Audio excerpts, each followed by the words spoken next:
Bíblias, no texto de Filipenses, capítulo 4, só o versículo 4. É certo que não vamos passar o mês de janeiro todo pregando sobre a alegria perene, mas vamos tomar o mês de janeiro para entender o que é alegria perene. E certamente, em momentos como estes, nos cultos matinais, alguma reflexão nessa linha nós teremos durante todo o mês. O nosso segmento, inclusive se você quiser arrumar os ímãs na geladeira, você arruma assim, ó: alegria perene, alegria da salvação, alegria da comunhão, alegria do serviço e alegria da presença. Nessa ordem, porque será a ordem dos 6 primeiros meses. E o versículo 4 de Filipenses 4 é o versículo que traz o fundamento desta mensagem. E eu quero pensar com vocês nesta manhã algumas coisas a respeito disso. Então eu vou ler o verso 4 e vocês depois mantenham a sua Bíblia aberta. Por favor, não deixem de acompanhar com os olhos enquanto ouvem o que está sendo ministrado. Diz assim: alegrai-vos sempre no Senhor. Outra vez vos digo, alegrai-vos. Vamos repetir juntos? Alegrai-vos sempre no Senhor. Outra vez vos digo, alegrai-vos. Amém. Se a gente for analisar, queridos irmãos, não é fácil viver alegre, especialmente nos dias em que nós estamos vivendo. Contudo, não é também para nós algo impossível, porque temos a Cristo Jesus.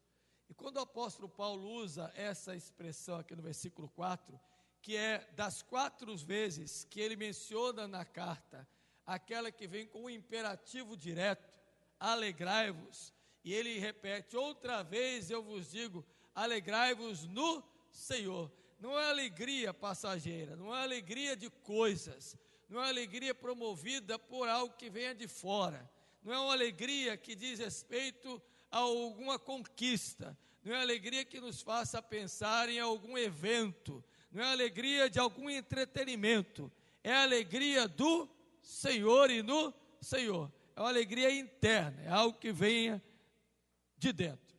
E eu, no editorial, já falei algumas coisas nessa linha, não vou me deter nela, porque os irmãos vão ler e vão perceber o que é esta perenidade, o que é esta constância.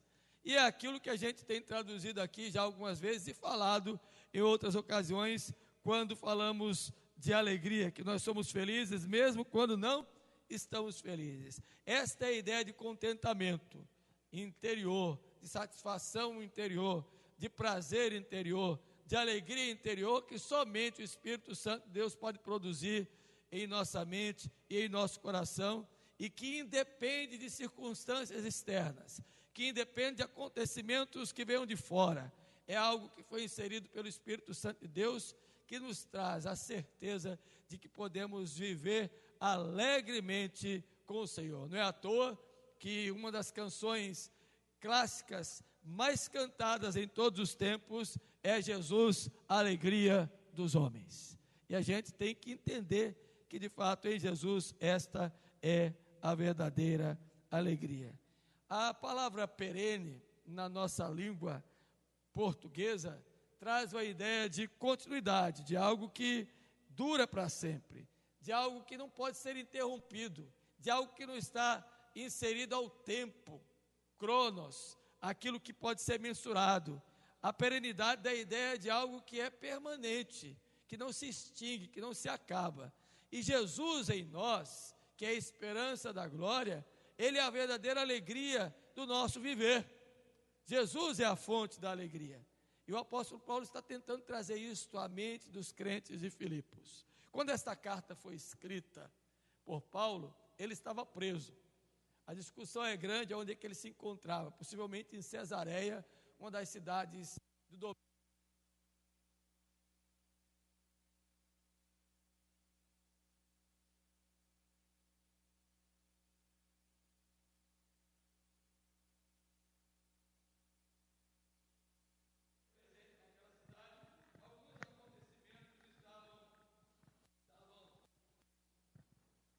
Eita.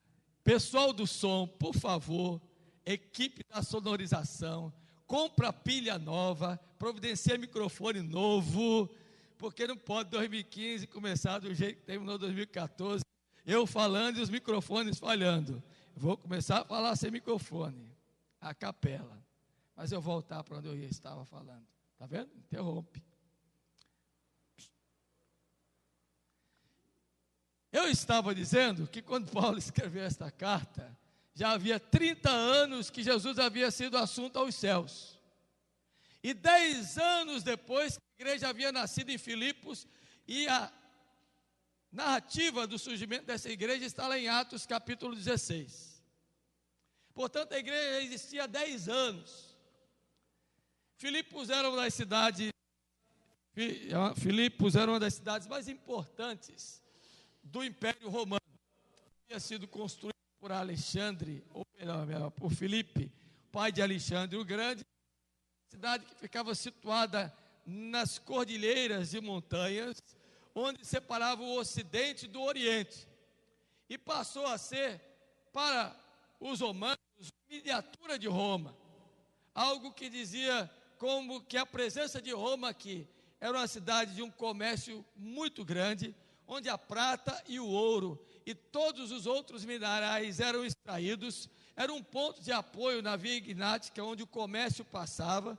Ali existia um poço fiscal, onde os coletores tomavam, viu, nobre auditor fiscal, tomavam dinheiro do povo, porque era uma cidade onde o comércio fluía com muita riqueza. Tudo que era de destaque comercial e de poder econômico não estava em Roma. Roma era a capital política, era Brasília. E Filipos era São Paulo, a capital econômica. Era um lugar onde o dinheiro corria. Tanto é verdade que uma das comerciantes mais prósperas de Filipos se converte. Está lá em Atos 16, como é o nome dela? Está ali, a esposa de seu Rubem. Dona Lídia, vendedora de púrpura. Se converteu, uma comerciante próspera que vendia uma das coisas mais buscadas pela classe alta, que era púrpura para as vestimentas. Então era uma cidade, que corria dinheiro. Politicamente era importante porque era um ponto de estratégia onde César, um dos maiores imperadores romanos, o Augusto, colocou um ponto de apoio, de avanço para a conquista de todo o Oriente. E ali, nessa cidade, estava a igreja do Senhor Jesus, que havia nascido através do ministério do apóstolo Paulo. Se você ler Atos 16, 21, você vai ver que o povo de Filipos se sentia acima de qualquer outro povo. Parece aquele bairrismo de recifense com soteropolitano, né? O soteropolitano se acham os moradores da cidade mais bela do Nordeste, quiçá do Brasil, e olhe lá do mundo. Aí os recifenses, sim, mas a capital do Nordeste é Recife. É aqui que as coisas acontecem. Tá tudo, mais ou menos assim, era Roma e Filipos. Roma era a capital do império, Filipos era a cidade do comércio, era o lugar onde o dinheiro corria, era o lugar onde as coisas aconteciam, era o lugar onde tudo se fazia. E a igreja de Jesus estava ali naquela cidade. É interessante que o nome Filipos, olha só que coisa mais impressionante, e o quanto diz respeito ao tema que estamos desenvolvendo sobre a alegria perene, fundamentada aí no imperativo de Paulo, no capítulo 4, versículo 4, alegrai-vos sempre no Senhor, outra vez vos digo, alegrai-vos. Filipos significa fonte de mananciais,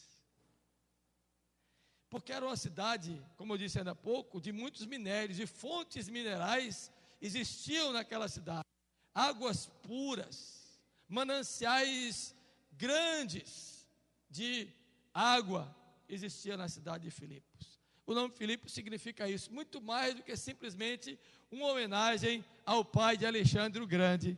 Filipos significa fonte de mananciais. Isso é representativo para nós, porque Jesus disse à mulher de Samaria, lá no poço de Jacó, lá em Sicar, naquela fronteira entre Samaria e Judeia, que ele era a fonte da água da vida, e quem dele bebesse, jamais tornaria a ter sede. Então, a alegria está relacionada à fonte. A fonte da alegria não são coisas, não são acontecimentos, não é entretenimento, não são conquistas, é a pessoa bendita do Filho de Deus. Por isso que Paulo fala aqui no capítulo 2 sobre a oferta, sobre a libação, sobre a entrega, da preciosidade. No capítulo 1 ele diz que o morrer é lucro, mas o estar com Cristo é melhor ainda, porque morrer com Cristo é lucro para ele. Está lá no capítulo 1 quando ele fala da alegria. A fonte da alegria é Jesus. Agora, o que estava acontecendo na época em que a cidade de Filipos chegou? Algumas coisas você veja como parece muito com o nosso tempo. Primeiro, as velhas religiões estavam perdendo o poder que antes possuíam. Tanto a religião judaica, quanto a religião pagã, e toda a força do romanismo estava perdendo a sua força. Com a chegada do cristianismo, que ainda jovem, se fez presente em Filipos com a conversão daquela mulher comerciante, com a conversão de uma empregada doméstica e com a conversão de um funcionário público carcereiro, a igreja cresceu em 10 anos e a cidade de Filipos, que era esse ponto comercial importante, essa riqueza de coisas que aconteciam, esse domínio político e essa força religiosa começou a esmorecer. A exemplo de hoje, queridos, as religiões já não falam muito, as pessoas não têm mais esta busca, esse afã pela religiosidade, conquanto hoje o número de religiões tem para todo tipo e para todo jeito que você quiser pensar, tem uma placa de religião, inclusive no nosso meio evangélico, no evangelicalismo brasileiro, a placa denominacional para todo gosto. Mas isso não tem mais trazido sentido às pessoas, porque a religião está falida. Aliás, a religião sempre foi falida. O que nós precisamos é de uma fonte eterna, e esta fonte é Jesus. Segunda coisa que estava acontecendo naquela época é que as velhas filosofias estavam se desgastando. Tanto os pensamentos dos gnósticos, como o pensamento da filosofia existencialista, estava já sendo desgastado. As pessoas não estavam mais dando crédito às filosofias. Tanto é que Filipos começou a abrir os olhos. E toda a filosofia de poder, de riqueza, de entretenimento, de prazer e de toda outra forma de contentamento, o povo não estava mais encontrando resposta nessas coisas. É exemplo de hoje. As filosofias estão morrendo. A linha de pensamento filosófico já não é tão forte hoje como foi em outro tempo. Porque, na realidade, o que nós precisamos é da sabedoria de vida, que é o philos, o amor aos sófos, a ser amigo do que Deus tem para nós, porque o princípio da sabedoria nos leva a temer ao Senhor. Terceiro, as forças políticas de Roma estavam ficando enfraquecidas. Foi uma época que começou praticamente o declínio político de Roma. Com a chegada do cristianismo a Filipos, a força política romana foi caindo. Parece muito com hoje conosco, né? Onde a gente imagina que anteriormente a política fazia toda a força, hoje não faz mais. Hoje não existe mais esta força política. Nós acordamos. Hoje as pessoas não são mais, politicamente falando, ainda que existem alguns centros pequenos, as pessoas não mais são conduzidas pelo cabresto, pela dominação política de alguém, de algum grupo, ainda que eles existam em determinada região e com força imponham a sua vontade, mas nós abrimos os olhos. É ou não é verdade? Nós não somos mais tão leigos como éramos há alguns anos atrás, 20, 30 anos, ainda existe muita gente boba, dominada por políticos sem vergonha, mas nós não somos mais assim. Por quê? Porque a força não está no poder público, a força não está no poder político, a força está naquilo que o Senhor tem nos dado, Jesus, que é o Rei dos Reis. O que estava acontecendo? Os déspotas, então, estavam sendo depostos dos seus domínios, da sua força, não existia mais nenhuma força como anteriormente, e hoje é a mesma coisa, queridos. As pessoas perderam o referencial naqueles que governam, tanto é que ninguém respeita mais ninguém. A posse da presidente Dilma no dia 1º, falaram até do vestido da mulher, e aí veio os técnicos da moda, os estilistas disseram que foi um modelo preciso que ela usou. Olha só, os opositores malharam, chamaram até de capa de bujão a roupa da mulher. Agora os entendidos disseram que ela estava muito bem vestida.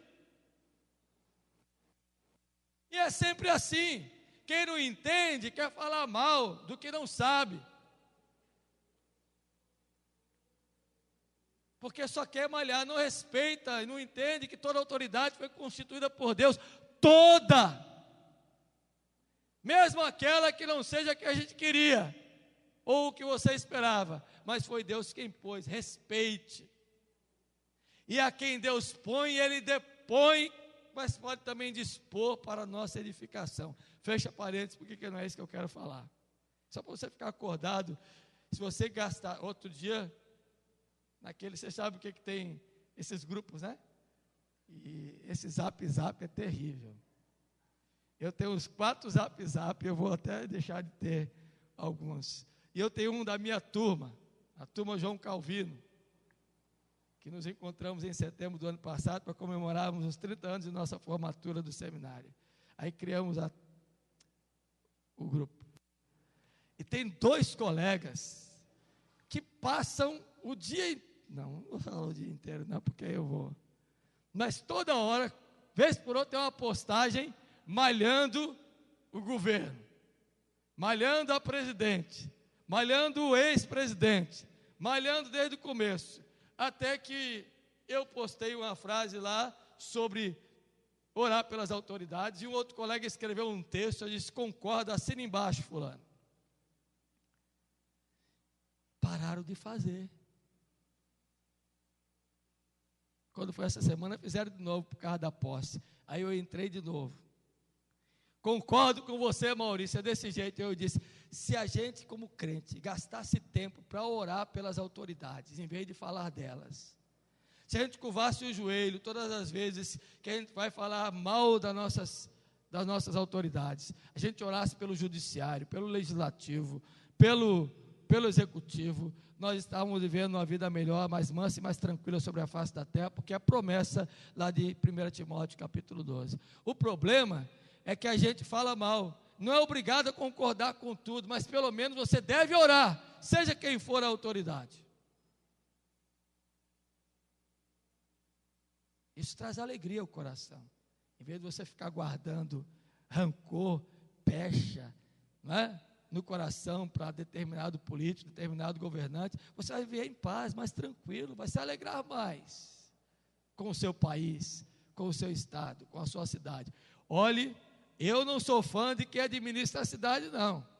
Meu pensamento é totalmente contra a quem lá está posto.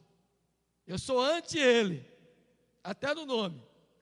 Mas eu tenho que reconhecer o que de benefício está sendo feito e agradecer, porque é para o meu bem-estar aqui na cidade.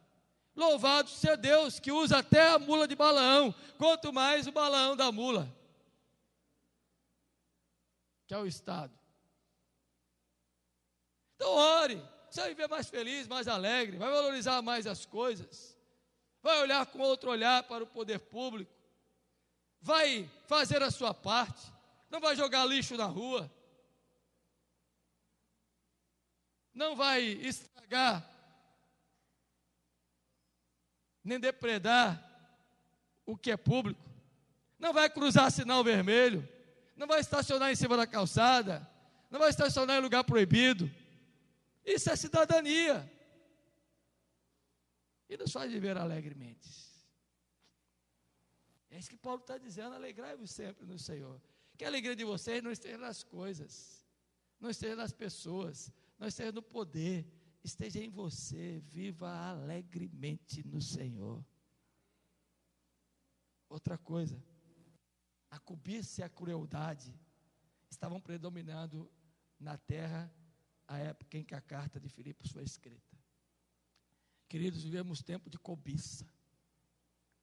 Cobiça por coisas, cobiça por pessoas, cobiça por posses, cobiça por posições. Vivemos um tempo de crueldade dominando. As pessoas não valorizam mais a outra. Parece que o status da morte se instaurou com toda a força em nosso meio, onde não há mais valor à vida. As pessoas são cruéis, não apenas na questão de tirar a vida, como os criminosos fazem, mas na crueldade para com o outro, no falar mal, no querer ver o prejuízo do outro. Esse é o tempo que nós vivemos, essa é a época que a gente está inserido também, e o Senhor nos chamou como igreja a mostrar que há algo maior do que isso, que a alegria no Senhor é maior. Viver essa alegria de Deus fará a diferença. Seremos pessoas mais cordatas, mais ternas, mais afáveis, mais solícitas, mais ajudadoras, mais presentes. A alegria nos leva a ser parecidos com Jesus, que acudiu os necessitados. Sexto, naquela época poucas pessoas tinham fé em Deus. Era um tempo de apostasia. Não existia nenhuma inclinação na época em que a carta de Paulo escrita a Filipos foi colocada, em que as pessoas pensassem na esperança. Era um povo desesperado. É lógico, viviam crendo no poder político, no poder econômico, no poder comercial, nos prazeres, no entretenimento, nas fontes da cidade, na prata, no ouro, na riqueza. Viviam desesperançosos. Hoje não é diferente, as pessoas estão buscando alegria, contentamento, prazer em outras coisas. E o Senhor está nos chamando a que creamos mais na sua bondade, a que tenhamos mais fé naquele Deus que vive, que age, que intervém, que atua e que está plenamente ativo sobre a face da terra e que pode trazer alegria e contentamento sem fim ao nosso coração, ainda que estejamos nesse tempo difícil e nesta cidade e nesse momento de situação em que vivemos. O Senhor é a nossa esperança. É isso que Paulo está tentando dizer aos crentes de Filipos naquele tempo difícil em que estavam atravessando. E por fim, o que pairava sobre o povo à época? Uma pergunta que paira sobre nós hoje. O povo estava perguntando: o que é a verdade? Qual é a verdade da verdadeira alegria? Era como se o povo estivesse ali questionando tudo aquilo, e a igreja há 10 anos, agora no meio de toda aquela confusão sociopolítica, econômica, antropológica, naquele momento difícil, se perguntasse: que alegria nós vamos viver se Roma está assim conosco? Onde está a verdade? E Paulo diz: a verdade está em que vocês se alegrem sempre no Senhor. Olha aí, por favor, abra o seu boletim, porque vai lhe ajudar. Abra aí no editorial. 4 vezes aparece essa expressão na carta de Paulo aos Filipenses. No capítulo 1, se você abrir aí o capítulo 1, veja só o que diz o versículo 4. 1:4. Fazendo sempre com alegria súplicas por todos vós, em todas as minhas orações. Paulo estava dando graças a Deus pela recordação que ele possuía dos crentes de Filipos. O que isso quer dizer? Versículo número 5 continua: Paulo estava alegre pela cooperação contínua dos crentes de Filipos no Evangelho, desde que receberam ele pela fé, lá no início de tudo. Então, para você ser alegre, meu irmão, minha irmã, coopere, participe das coisas do Evangelho, se envolva com as coisas da igreja, desde como você começou lá no início. Porque tem gente que é gente do bom começo, mas é gente do má fim. É um neologismo aí, má fim, mau fim. Começa muito bem a carreira, mas termina mal. Começa com alegria, se envolve com tudo que é da igreja, mas depois desiste. Aí perde a alegria, deixou de vir. Assim como você começou a sua fé, continue cooperando com o Evangelho, você vai ser uma pessoa alegre. Segundo versículo que fala da alegria, está no versículo 18 do capítulo 2. Olha o que Paulo diz aí. Assim vós também, pela mesma razão, alegrai-vos e congratulai-vos comigo. Paulo está dizendo aqui que para sermos alegres é preciso desenvolvermos a nossa salvação. A salvação não é estática. A salvação não é algo que acontece e ficou lá parado no tempo. Há necessidade de desenvolvimento, de aprimoramento, de crescimento, de avanço. E quanto mais nós desenvolvemos os aspectos gloriosos da graça salvífica que Deus nos deu, mais felizes nós vamos ser. Agora, se você estagna ou estagna, para, não avança, não progride, onde você vai encontrar alegria?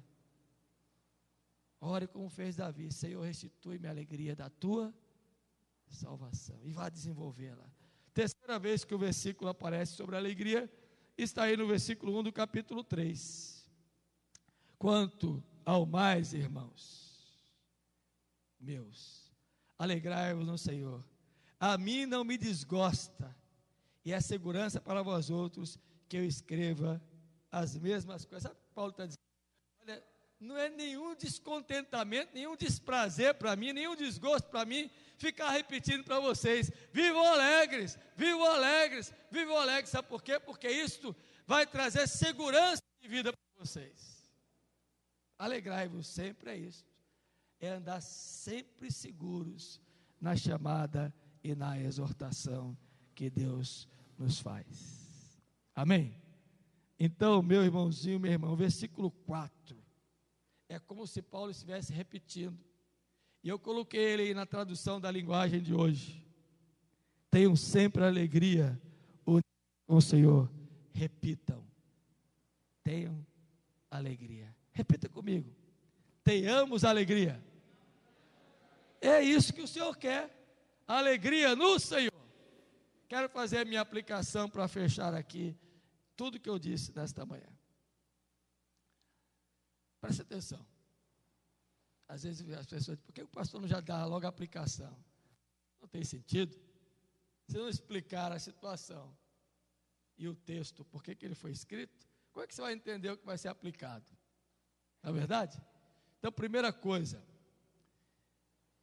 quando Paulo escreve essa carta aos crentes de Filipos, ele estava dizendo para aqueles crentes: olha, o evangelho e o brilho do evangelho da salvação caiu sobre vocês. Não fiquem mais confusos, não fiquem mais entristecidos. A revelação do céu clareou a mente de vocês sobre o que é alegria. Meu irmãozinho e minha irmãzinha, nessa confusão em que vivemos no mundo dos nossos dias, entenda o que a luz do evangelho que veio do céu trouxe para você, de ser verdadeiramente alegre. Segundo, Paulo está dizendo: esse evangelho nos trouxe uma pessoa. Essa pessoa é Jesus. Ele foi colocado diante de você, Filipenses. Ele, por favor, veja só o que nos diz aqui, versículo 21. Porquanto para mim o viver é Cristo e o morrer é lucro. Olha o que diz o capítulo 2 de Filipenses, do versículo 1. Se há, pois, alguma exortação em Cristo, alguma consolação de amor, alguma comunhão do Espírito, se há entranhados afetos e misericórdia, completai a minha alegria, de modo que penseis a mesma coisa, tenhais o mesmo amor, sejais unidos de alma, tendo o mesmo sentimento, nada façais por partidarismo ou vanglória, mas por humildade, considerando cada um os outros superiores a si mesmo. Não tenha cada um em vista o que é propriamente seu, senão também cada qual o que é dos outros. Tende em vós o mesmo sentimento que também houve em Cristo Jesus. Paulo está dizendo: Jesus está com vocês.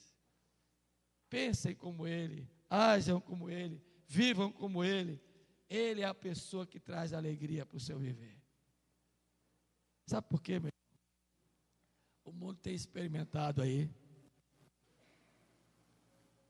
muitas coisas que têm trazido a existência de pessoas escravizadas. E nós que temos a alegria que é Jesus, não podemos nos contentar e não deixarmos de falar, ou deixarmos de falar de Jesus. É preciso mostrar que Jesus é a alegria dos homens.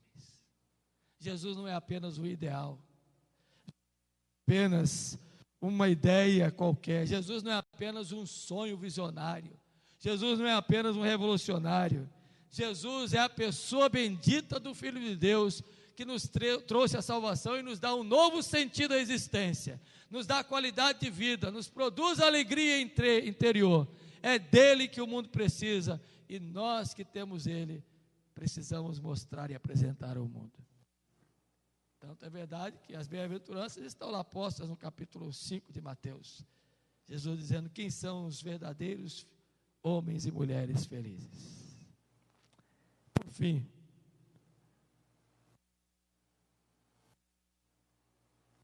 essa vida que Jesus nos oferece, nos dá, não é algo que vem de fora. Paulo está dizendo: entendam simplesmente uma coisa: a alegria que vocês possuem na igreja e na vida de vocês é contínua, é uma alegria perene, porque Cristo permanece em vocês. Esse é o chamado de Paulo para mim e para você nesta manhã. E sabe qual é o resultado disso tudo, meu irmãozinho? Olha o que Paulo diz aí. Você vai ter moderação, versículo 5. Você vai ter a ansiedade removida do seu coração, versículo 6. Você vai orar mais, vai suplicar mais, vai agradecer mais, versículo 6. Você terá mais paz no coração, sua mente será tomada por valores que não são do mundo, versículo 7. Você vai buscar mais as coisas que são puras, você vai ter mais esperança, porque vai entender que a sua pátria está nos céus. Você vai aprender as coisas de Deus e vai conseguir praticar com mais facilidade. E por fim, você vai ter a certeza de que o Senhor está presente com você, sendo assim mais unido com seus irmãos. Amém? Que Deus nos abençoe. Repita comigo aí o versículo 4 de Filipenses 4. Alegrai-vos. Outra vez vos digo, alegrai-vos. Mais uma vez, só as mulheres de pé. Só as mulheres.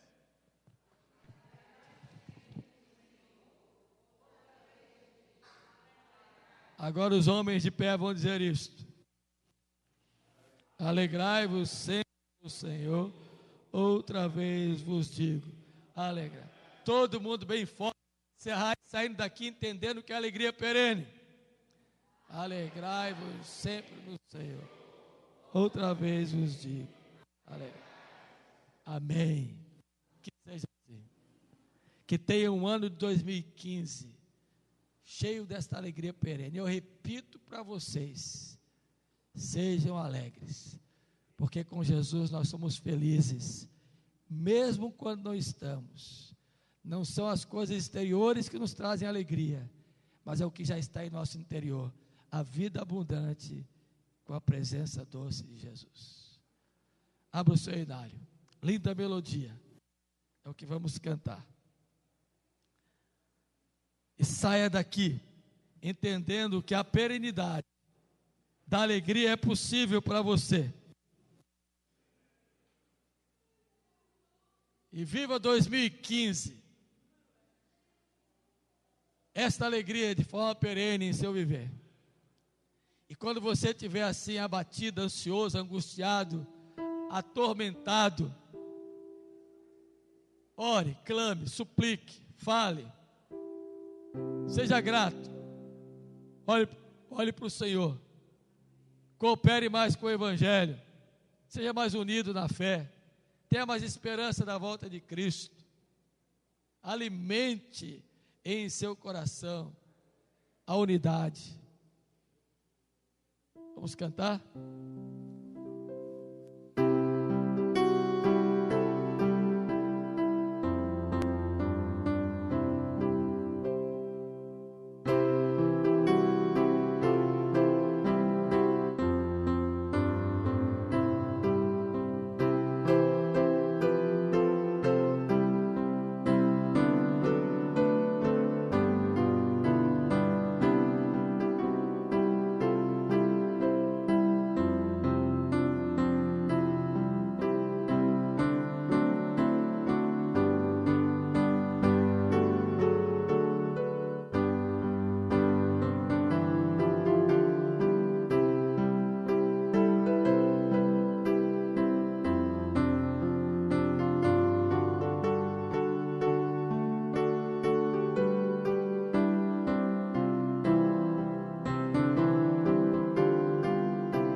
Você sabe porque você canta feliz? Fica aí, seu Diraldo.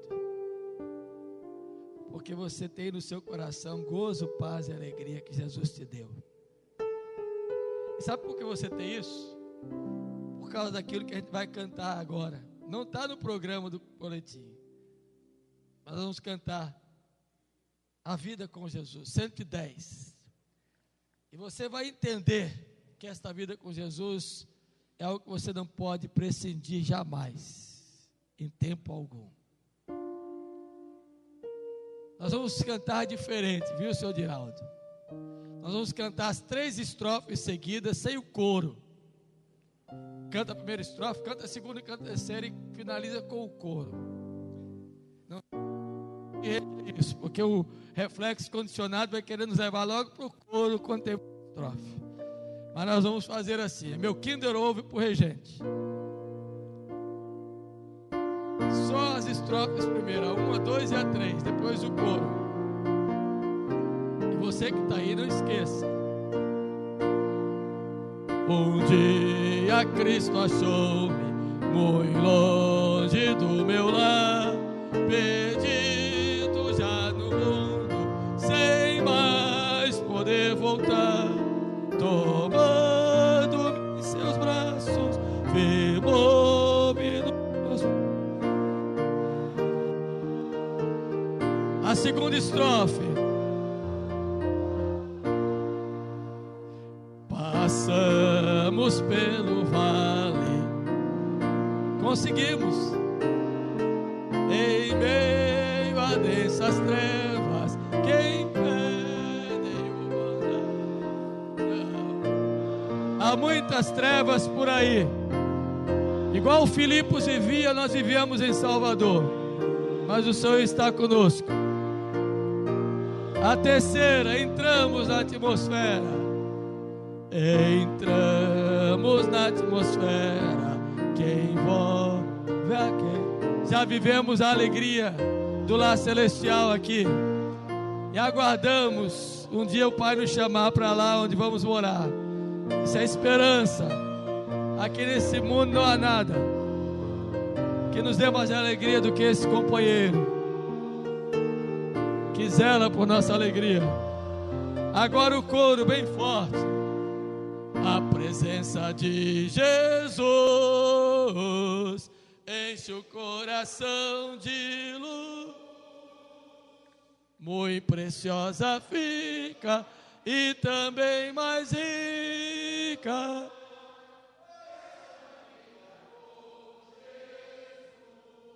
Olha, Filipenses, aí em Filipos, a vida é mais rica porque vocês têm Jesus. Se alegrem. Ó, Igreja Moriá, a vida é mais rica aqui em Salvador porque vocês têm Jesus, o Salvador. Amém?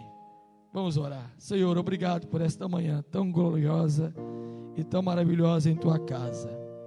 Obrigado pelas lições na escola dominical que foram aprendidas.